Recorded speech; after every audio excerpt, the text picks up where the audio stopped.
Sahaviryam Karavavamai Tejasvinavaditamastu ma Vidvishavahai.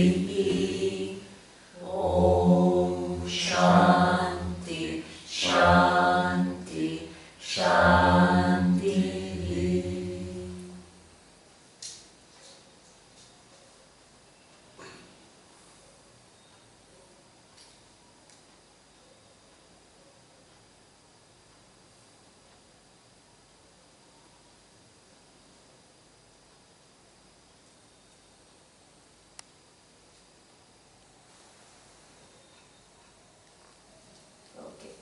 So, we saw that there is a slight distinction that we make between Dhyanam and Nididhyasanam. Dhyanam is technically seen as karma and Nididhyasana is part of the Brahmana. Yeah? So, we make a distinction between knowledge and action. So, for longest time I said, yeah, but even in Nididhyasana we are using our mind and using our thinking, and also in the other thing also we are using our mind and our thinking. So, why one is called karma and the other one is not called karma? So, I had this question for longest time, and then,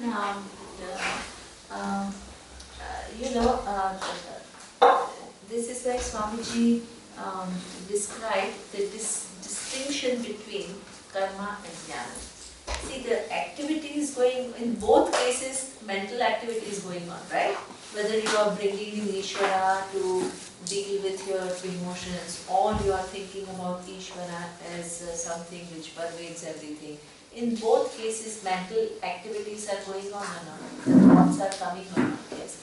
Then I used to wonder then why one is considered karma and the other one is jnana. Right? So there you have to go back to definition of karma and definition of jnana. See, we think that whenever there is activity, it is karma. It's not, because even Shravanam is activity, right? It's not like not activity. You're sitting and listening and trying to figure out what Upanishads are saying. Even when you do Mananam, there is an activity because thought processes are going on. Because you're trying to see what your doubts are and remove them. So why one is considered karma and the other one is considered pramana? Yeah. So the definition is not the activity. Because if you look at activity, then even a machine is doing karma. Why? Because machine is constantly moving. So karma has a definition. Karma is defined as Purusha Tantra. Purusha Tantra means karma means it is centered on free will. That is the definition of karma. And so that means whenever you have a free will, what does free will mean? How can you, there are a lot of Vedanta schools which are talking about having no free will. You are just a puppet of Ishvara. Lots. There is one in Bombay, there is one quite a famous teacher, and he just says that you are just kind of, whatever happens to your life is just kind of a will of Ishvara. And it's so difficult to, tell them that, hey, Ishvara is kind of a law, doesn't have a program for you. Otherwise, what is your initiative? If your initiative is zero initiative, you are like some kind of a robot which is what is a puppet? Puppet is sent down, and where is the string? Up. So that means Ishvara has a string and is making you dance. That is a very very self-defeating way of thinking. So that means, see, karma means, the definition of karma is Purusha Tantra. Purusha Tantra means you have a choice. Free will, it's a use of free will. The definition, so that means people who are saying that, they don't know some basic of Vedanta.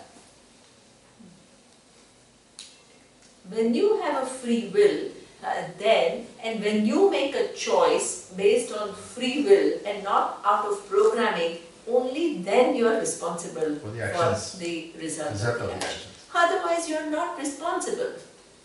So this term Purusha Tantra, is it expanded? What does it mean? Purusha here means? Purusha means person. It is a person. Okay. It is Tantra means it's centered on the choice of a person. Dependent center. Okay. It's centered on the choice. So that means it's centered on free will. So what is a free will? Free will means there is a choice with reference to anything can happen to me, anything. Yeah, the situation can arise. I have three choices. I can do something about it. I can choose not to do something about it.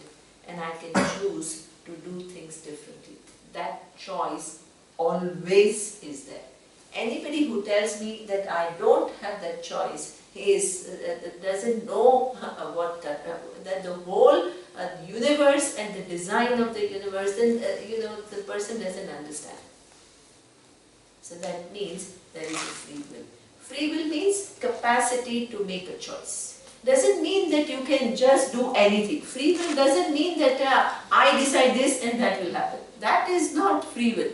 Free will means you have a choice. So that means, and once you collapse one choice, there is a consequence for that choice. So that means karma, and then along with karma comes karma phala, the result of the action. Depending upon the choice you collapse, there is a corresponding result for it. You are accountable because of two things. You have a free will. You can always do things differently. There is a choice that is given to you. And if you were given a choice, but if you were not given the criteria to make the choices, then again what? The creation is faulty. Not only you are given a choice, but you are also given what? The dharma. Dharma, please understand, according to the Vedic vision, is not something which is externally imposed. If it is externally imposed, then you just have to obey somebody. It is something which is, there is an external law out there, and you have been, because that law is not something which is visible, it is not available for your perception. So you still must be given some understanding of that law. How?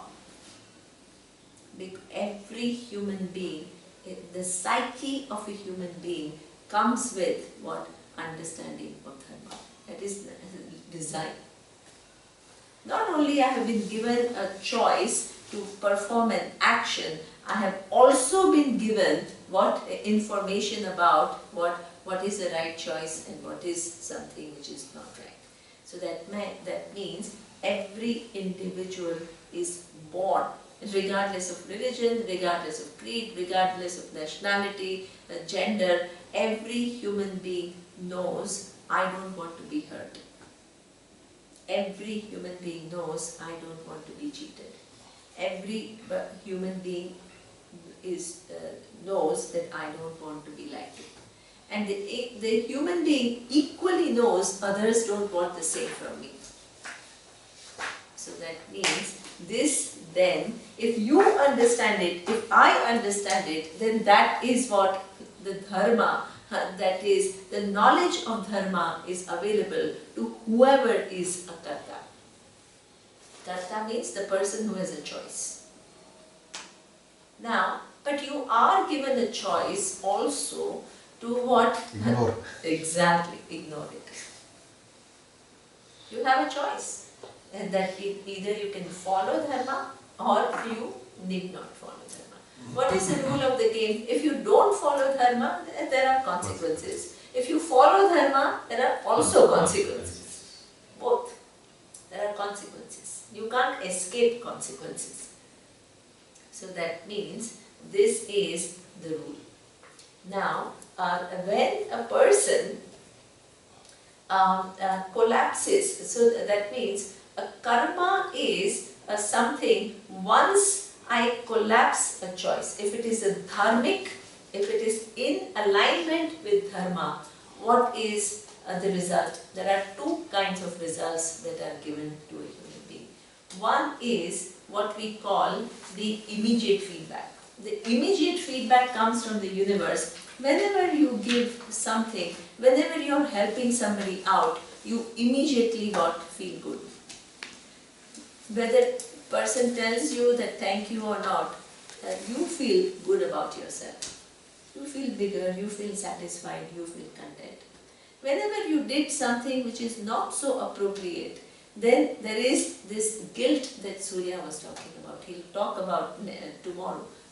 All of us have done things which are not totally appropriate, so all of us carry guilt within us. There is nobody who's born totally perfect with total clarity and does everything 100%.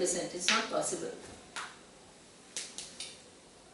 So that means that feedback is guilt.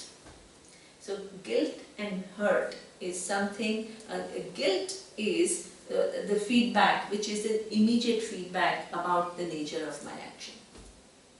Now, if it was only the seen result, then I can very easily, we human beings are very clever. If I am feeling guilty, I can find 100 ways to divert my attention. What will I do? I'll go for a movie. What happens? My whole attention is diverted. I go for shopping, I go for coffee, I go and talk to somebody, I can go for a football game, I can do so many different things which will divert my attention so that what? I don't have to stay with this guilt feeling for too long. But Ishvara is a little bit more clever than what we think. So that means there is what the unseen result, that there are other consequences too. There is one thing which is an immediate feedback, the other one is what is going to happen to me in the future. And that is what we call the unseen result. Nobody knows when that result will fructify, in what form it will fructify, what kind of situations that I will be put in, nobody knows. It's a suspense. But it is sure to happen. So that means, and when it happens, because we can't relate that I have done this, therefore I am getting, we have a feeling of what life is unfair. Because you don't know what you have done it. Many people say that, I don't know what I have done to deserve this. Very common statement. So therefore, but there are causes. So that means there is this unseen result also. Now, so that is what we call karma. Karma is Purusha Tantra. It is based on free will. It's not just any activity. This is why, I think that day Gabi was asking, animals, a cow, so I had given that example, that if a human being eats a cow, that was a simple example. So then next birth you can come back as a cow to experience how it is to be slaughtered. So that's a simple example. But and then she said, yeah, but the cow doesn't have a free will, right? So the cow is more or less programmed. So therefore, the cow doesn't incur karmas. So this is why there are, among all the different yonis that we say, all the different species, there are only few who have free will. And only when you are born in a body which has free will, you accumulate karma. In all other species, you only expend. So that means bhokta. But for bhoga, you can have down or up. So that means down is, not only on this earth, you come as somebody who doesn't have free will, and so crab, if somebody takes and starts eating, what free will does the crab have? Not much, right? So that means you are mostly a bhokta. You only experience, there is action that one does. It's not that the person doesn't do any action, but it's mostly programmed. Now, devatas, which are what? With much better bodies and with much better world, they also are mostly bhokta. They are not kartas. So that means many of the species are mostly bhokta. So devatas means what? You have done lot of agnihotra karma, you have done lot of prayers, you have done lot of rituals. Then as a result of that, you go to what? Better lokas with better body, and it's like going to a vacation home.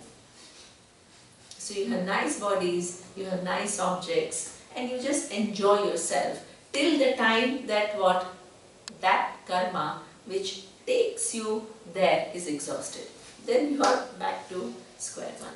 So that means in only few janmas you accumulate karmas. In most of the janmas what we expend karma.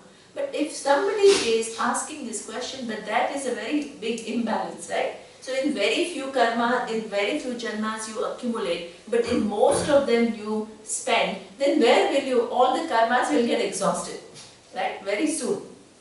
So this is what we say, the whole creation is anadi. If you have a linear creation, that will happen. Right? One time Big Bang, and then what? How many times, when did the human being appear on this earth? After much, the universe is how many billion years ago? 13.7. 13.7 billions. And when did human being emerge?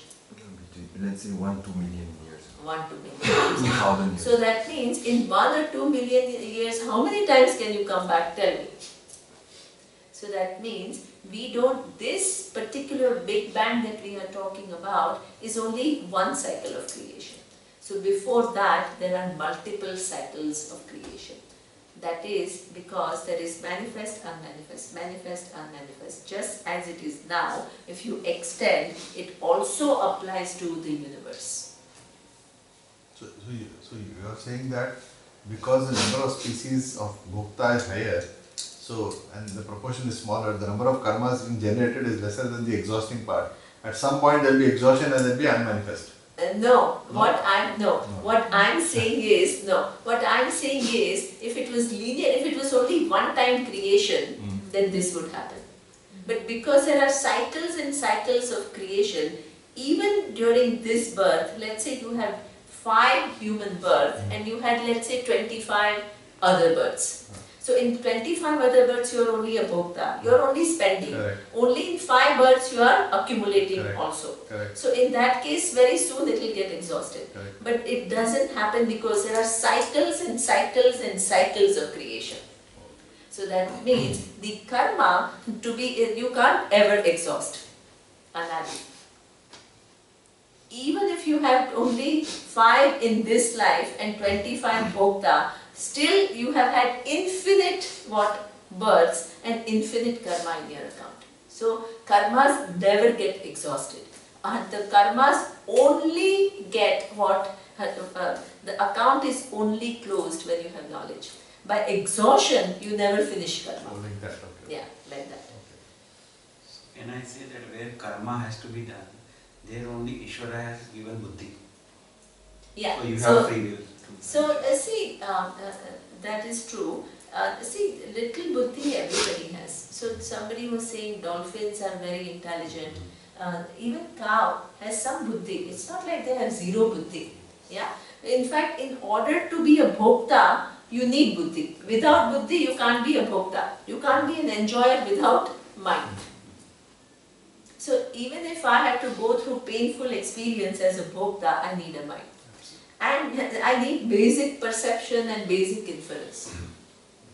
And even as a devata, I need basic perception and inference. In fact, it's a heightened perception and inference. So to enjoy more. So everybody has a mind, but the mind is programmed. Human mind is programmed with what? When there is a choice. Whereas others are programmed as what? Enjoy it. Mostly. But they all have basic perception and inference. Because without basic perception and inference, they cannot be bhokta. They cannot, so now imagine if a cow does not have senses, it will not go through the pain of being slaughtered. It will not eat grass, it will not run. Exactly. So that means, this is why in Shankaracharya, he says that you go to a grass with a stick, what will the cow do? Run away from you. And if you go with a grass and smiling face, what will the cow do? Come towards you. So they have perception and they also have inference. They have both. That's why they are bhokta. They know very well. This is why somebody was saying that you take a cow to a slaughterhouse and the cow sees what the previous cow being slaughtered. It's a trauma. Complete trauma.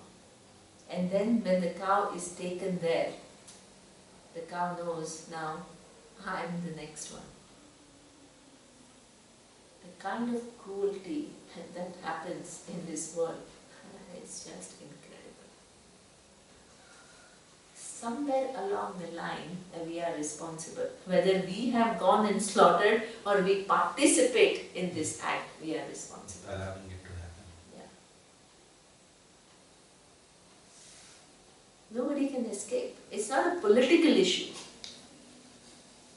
It's a much bigger issue. So therefore, this is how karma is. So that means, even if you have many more bhoktas than janma, then karma janmas, still you have infinite karma, because the cycles of creation are infinite, anadi. But the restriction here, our understanding is only with respect to earth. We are discussing all these understandings. Yeah, see, what we say is the human or equivalent birth. Very good. So that means in somewhere else also you can be in a completely different body. The body could be totally different, but if you have free will, you have a choice. And then you are accumulating karma. Yeah. So that's why we say human or equivalent. Correct. That is true. So what would be an equivalent? As I said, You don't know, we are only talking about Earth now. The universe has such a huge, so many different galaxies and all. There could be some other forms, More and advanced if they are species. given free will, then they are responsible. So, Yeah. So this is what is what we say is karma. What is knowledge? Now coming back to the difference between dhyanam and nididhyasanam. Nididhyasanam is what? Nididhyasana, even though there is mental thinking going on, it's not considered karma. Why is it not considered karma? Because it is jnanam. Why is it jnanam? Jnanam is vastu tantram. It is not purusha tantram. Jnanam is, so that means jnanam is vastu tantra. What does it mean? If I ask you what is the color of this cap of the bottle? Blue, green. Green. You said blue so many times ago. Okay, it is green. Now here you have a choice whether it's blue or green. You have no choice. If I tell you, hey, come and take this cap, you have a choice. Either you can get up and come, you need not come, or you can come and give it to Anna. There you have a choice. Come and take it. Karma. But what color is this cap? You have no choice. Why? Because your will does not decide the color. The color is already independent of your will. So that means in knowledge doesn't depend upon how you want things to be. That you have to understand. It is based on what is. What is, and you have to capture it as it is. Vastu is material here. Vastu means it is centered Object. on the object that I want to know. So object decides what I have to understand. I don't have a choice what I want to understand, if I want to understand this object correctly. So if there is a lily that I am holding in my hand, but you don't like lilies, you like rose, you have you can't say, oh yeah, you are holding lily, but let me think of it as a rose. That is not knowledge, because where there is lily, you see a rose. This is not called knowledge. It is called what? Error. Projection. Huh? Projection. Projection. This is called projection. So that means in knowledge you have no choice. In karma you have a choice. Purushatantram and Vastutantram. So that means in Dhyanam is you have a choice. Today you can think about guilt, next day you can think about hurt, third day you can think about your anger, fourth day. You have a choice, infinite choice. But you can't say, oh, I don't like the entity Ishvara, so let me forget about it. Hey, it's not a matter of your liking or not liking. Ishvara is there. So that is, if you want to know the truth, you have no choice but to see the presence, all-pervading presence of Ishvara. So that means there is no choice there. But how you use the presence of Ishvara to get well, you have a choice. One day this, one day that, one day this. Infinite possibilities. So that means karma and jnana. Nididhyasanam is seen as what? Jnana. Seeing the nature of Ishvara as it is. Seeing nature of Atma as it is. Reconciling everything, seeing what is the point of resolution of that equation. You can't say, okay, now let me ignore this side, let me only take into account this side. All that choice you don't have. You have to see it as it is. Okay? So, that is, so Nididhyasanam is considered as Jnanam and Dhyanam is Karma. Now, the minute a person understands that, then here he says, what happens? So that means, doing Nididhyasanam, what happens? Eshaha devaha pradeshaha anu sarvaha purvaha jataha savu dharve antaha eva jataha saha janishyamanaha pratyak janas tishtati sarvato mukhaha. Okay, so that means now here it says that once you understand everything, so as a result of Nididhyasanam, see, it's very important because in the previous verse it was said what ajam dhruvam sarva tattvaihi vishuddham. So what ajam? Where is the emphasis? I am what? Not born, right? Then dhruvam is what? I am not undergoing any change. Then the third is what?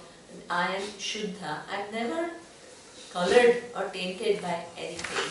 So when you do a lot of that, then there is always this tendency that you somehow, even if you've heard million times that Atma is all pervasive, you still have some connection with your individuality.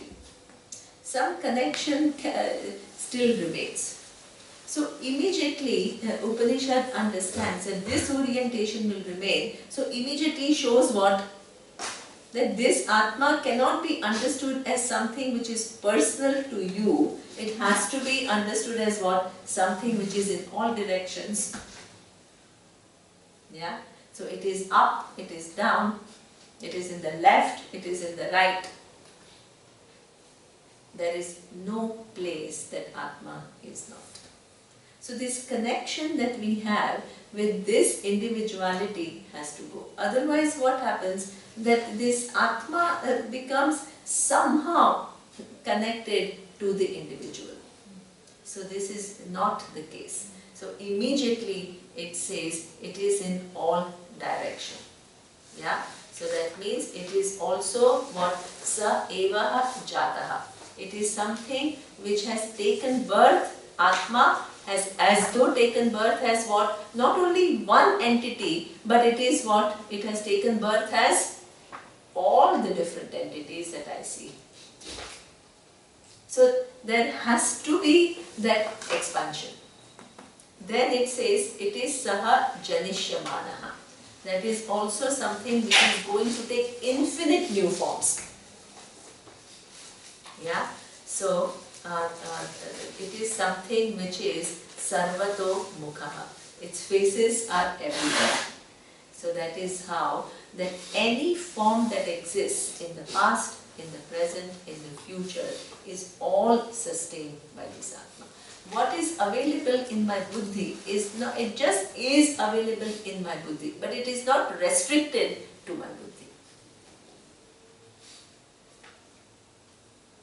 Like this space is available in the glass, but it is not restricted to the glass. So this is where the personal connection has to be taken away. Otherwise you can't. So every time Upanishad does that. Okay? And now the next verse we will see, which is now chapter 3. Yaha eka jala vani shataha ishanibhihi sarvan lokan nishata ishanibhihi sa eva eka udbhave sambhave cha ya etad viduhu amrutaha te bhavanti. Okay, so here the non-dual one. Okay, so now the possessor of the net. So now one more aspect of Ishvara which we have not seen yet is mentioned. So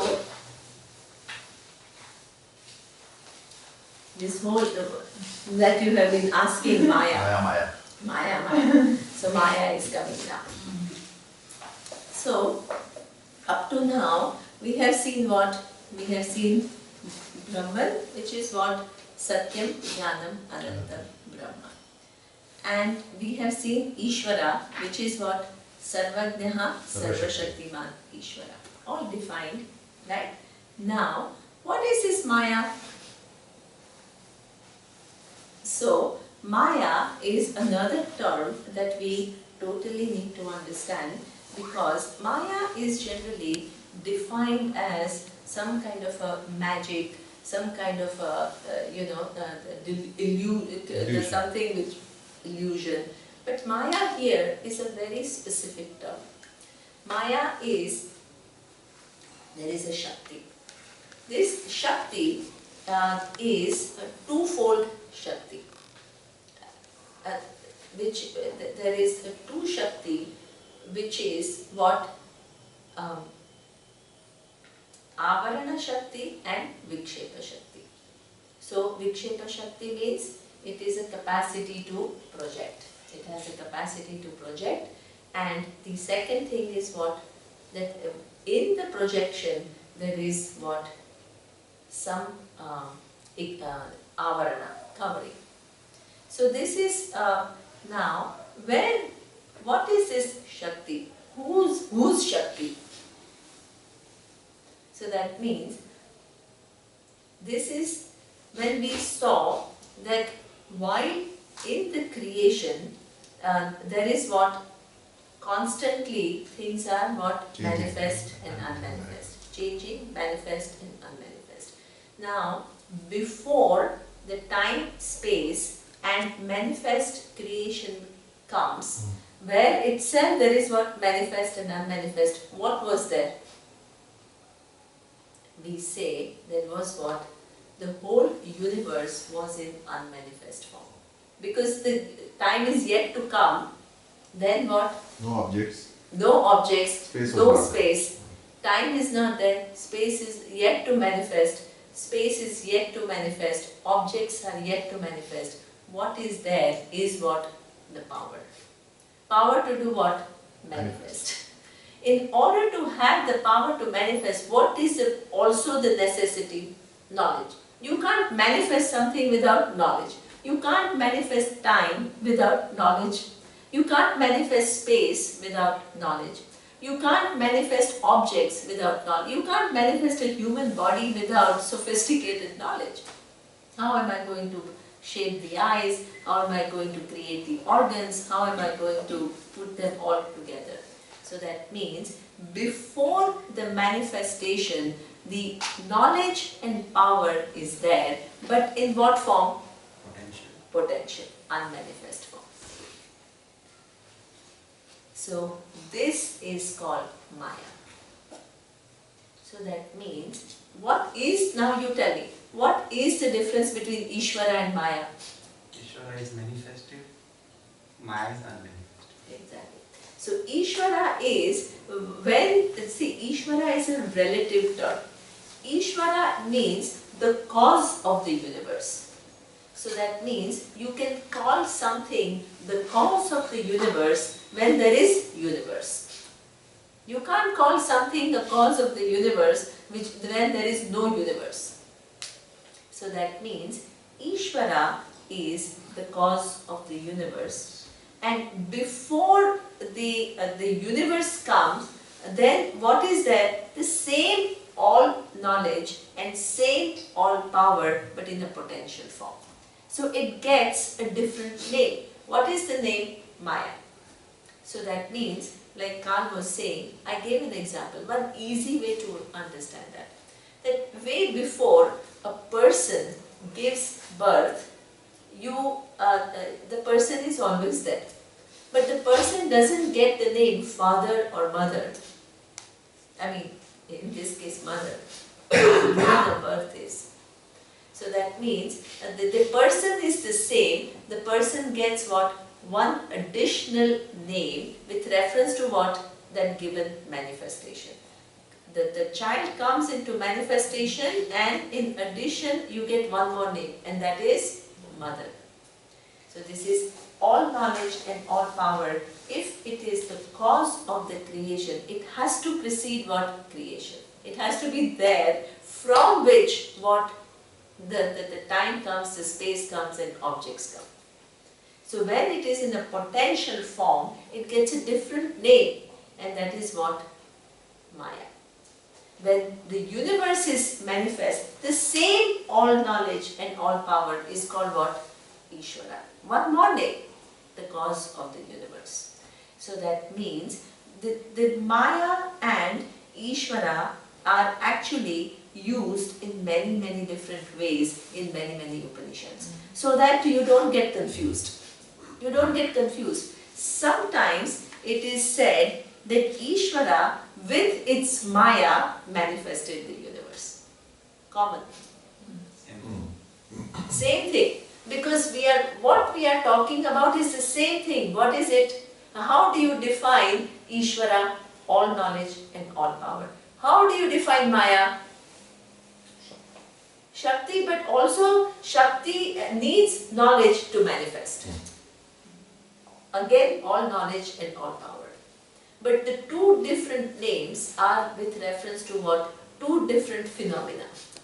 So sometimes the Upanishads use it very differently. Sometimes it says that before creation they use the term Maya, and when the creation comes they call it what? Ishvara. Same all knowledge and all power. Just like when you give a birth, you get one additional name. The entity is exactly the same. Sometimes you say Ishvara, which is all knowledge and all power, which is also in manifest and unmanifest. Ishvara is all knowledge and all power, still is there in unmanifest. Can we also, just asking this question just to say, we are taking one example of saying that the entire universe is unmanifest and is potential, but Yes. in the current universe also, Yes. when you take it in unmanifest, Yes. you can say that constantly people say I saw it but I can't see it, the potential still exists to exist. Yes, yes. yes. So, So this is exactly, even in the, that's why, in fact, what is the logic that we give, because nobody knows what was there before the manifestation. The logic that we use is the same relationship exists now. Manifest, unmanifest. So all we are doing is extending it by saying before the entire manifestation came, there has to be something unmanifest. Because everything cannot come from nothing. So it is there, the intelligence is there, the power is there, but in an unmanifest form. It is like this, like you said, the ocean and wave again. When you see the ocean, the wave is not there. Yes. The potential to manifest the wave still is existence. Still there. So that Exactly. Can we say this awareness has a capability which is Maya, which can manifest into Ishvara? Yeah, so you can say that also. See, this capability is something that we have to be careful, because this awareness has, it's a vivarta upadana karana. So that means it has no intrinsic attribute, but it has this as though attribute. So for example, that you can create this dream universe, but nothing that you create sticks to you.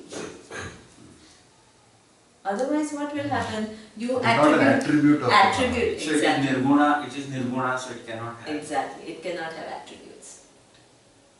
Now this whole conversation, intelligence didn't come up as a word, right? So where would you say that? So the intelligence, when I use the word intelligence, I use it as in English for all knowledge. All knowledge. All knowledge. All knowledge is omniscience. Not the all power is not in that. All power, all intelligence also Can then be mixed has with power. that. So then you can use it. You see, that is the choice that is given.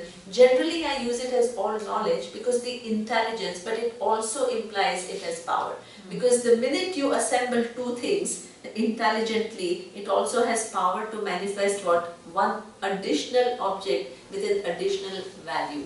So if you say that in the unmanifest form, the intelligence which exists for creation is the Maya we see, is Yeah, the Maya. That's the other way of saying it, right? Absolutely.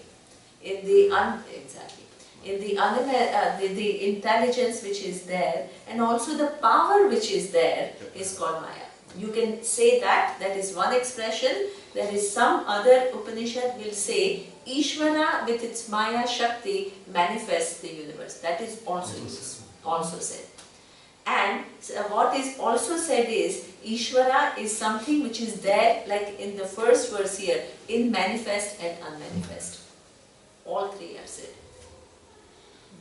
And you have to see it not as a contradiction. You can't say, oh yeah, but here it is said like this, and here it is said something else. It means the same. You understood? But this Maya is totally different from what people commonly mix up badly. Exactly. Okay? So, No, so people- See, that Bhagwan ki means, Maya hai. No, not like that. Most people say Maya means what is there is not there. yeah. So you what your perception. So they use a lot of things saying it's all, nothing is there. So everything is Maya. Yeah. So then you don't acknowledge the forms also. Yeah, exactly. So, see, this is the advantage that different Upanishads explain things differently. Now, if you're this single track and you've understood only this, but if you've not understood the total idea, when it is presented differently, you're stuck. You said, yeah, but here you said, Maya is unmanifest, and now you're saying this is Ishvara's Maya. What is this? So, the purpose of expressing it differently is not to trick you, but what? To make sure You understand that, exactly, that you understand it. No matter which way you say, when your buddhi is able to reach it, that means you are getting it. What does avarna mean by that? So now I am explaining it. Okay? So that means there is this knowledge and power which is an unmanifest form, which is called Maya, then manifest. Now when it manifests, if every object that manifests knows that all that is here is one, then there is no game. So that means this fact that all that is here is one is what? Covered. So that means Jiva is under the spell of that cover. So that means a jiva, when it comes into this world, an individual, one of the manifestation is what? This body. When you come into this world, you don't see it as one entity manifesting as many. How do you see yourself? As one individual. So that means there is a cover. We come with a cover.